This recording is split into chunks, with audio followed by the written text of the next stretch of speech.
距離は約 3km です。それではまもなく回転が始まります。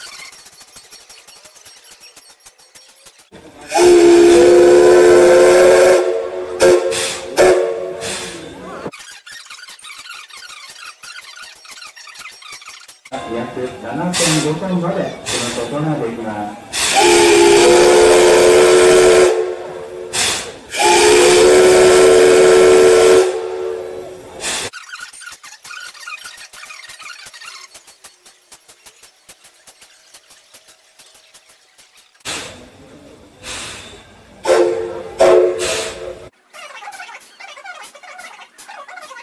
鉄道の体重をご覧いただきましてありがとうございました。